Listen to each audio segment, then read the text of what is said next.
అందుకని ప్రభుత్వాలకు వ్యతిరేకంగా మాట్లాడడానికి సినిమా ఇండస్ట్రీలో కూడా ఒక భయం అనేది ఏర్పడిపోయిన వాతావరణం మనకు కనబడుతుంది. ఇప్పుడు లేటెస్ట్‌గా నిన్న కూడా చెప్పుకున్నాం మనం రష్మికని అవును. ఎట్లా మన కర్ణాటక సమాజం కావచ్చు, ప్రభుత్వం కావచ్చు ఆమెను వేధించడానికి ట్రై చేస్తుంది. అలాగా సినిమా ఇండస్ట్రీలో ఒక భయానకమైన వాతావరణం అయితే క్రియేట్ అయిపోయింది ప్రభుత్వాల పట్ల.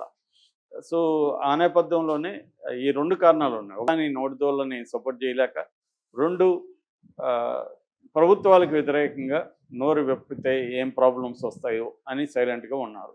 సో, అందువల్ల ఇప్పుడు రోజా మీద పడ్డారు. రోజా మీద ఆల్రెడీ ఆడుదాం ఆంధ్ర మీద లో అక్రమాలు జరిగాయి.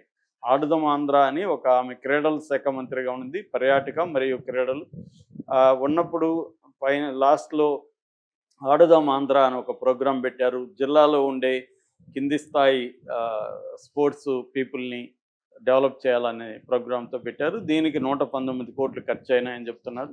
ఇందులో అక్రమాలు జరిగాయనేది విమర్శలు వచ్చాయి. ఇప్పుడు నిన్న అసెంబ్లీలో దీని మీద కొంతమంది మాట్లాడారు. దానికి క్రీడల మంత్రి మండిపల్లి రాంప్రసాద్ రెడ్డి సమాధానం ఇస్తూ 119 కోట్లు జస్ట్ 45 రోజుల్లో ఖర్చు పెట్టేశారు. ఈ 119 కోట్లే కాకుండా ఇంకొక 400 కోట్లు జిల్లా ఫండ్స్ కూడా మిస్యూజ్ అయినట్టుగా మా దృష్టికి వచ్చింది.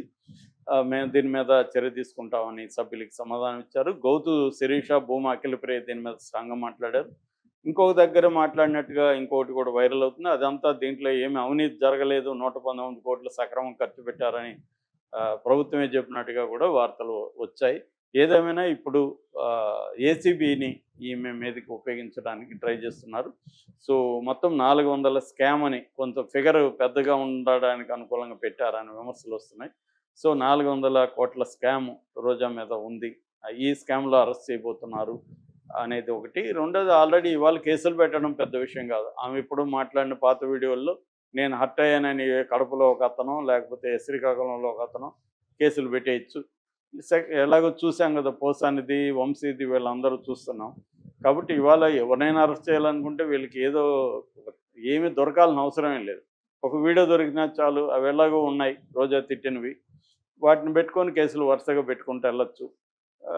ఇది జరుగుతుంది. ఎందుకంటే వీళ్ళు సిస్టమేటిక్‌గా మనం ముందు నుంచి కూడా చంద్రబాబు లీగల్ సిస్టమ్‌ని చంద్రబాబు అర్థం చేసుకున్నాడు. లీగలే కాదు అన్ని రకాల వ్యవస్థల్ని చంద్రబాబు అర్థం చేసుకొని వాటిని కంట్రోల్‌లో పెట్టుకున్న తీరు చాలా గొప్పగా ఉంటది. అది ఇండియాలో నాకు తెలిసి ఇంకెవరు కూడా ఆ స్థాయిలో చేయలేదు రాజకీయ నాయకులు.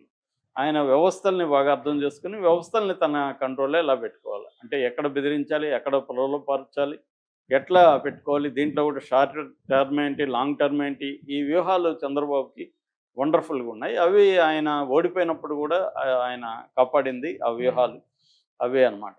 అది అందరికీ ఉండవు. అందుకని ఆయనకి ఇట్లా కులం గాని, ఇట్లు వ్యవస్థల పట్టు గాని, మీడియా గాని, ప్రభుత్వ యంత్రాంగం గాని ఇవన్నీ ఆయన చాలా బలంగా నిర్మించుకున్నాడు.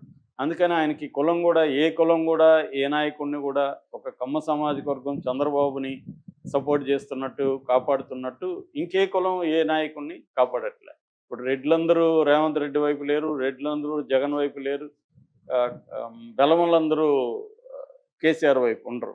కానీ కమ్మ సెక్షన్ ప్రిడామినెంట్‌గా చంద్రబాబు వైపు ఉంటారు. దీనికి కారణం చంద్రబాబు కూడా వాళ్ళని అలా చూసుకోవడమే. సో, ఇవన్నీ ఆయనకి లాంగ్ టర్మ్‌లో కలిసి వచ్చిన సపోర్ట్ సిస్టమ్స్ అనమాట. సో, ఇందులో భాగంగా ఇవాళ ప్రత్యర్థుల్ని హింసించాలని డిసైడ్ అయిపోయారు.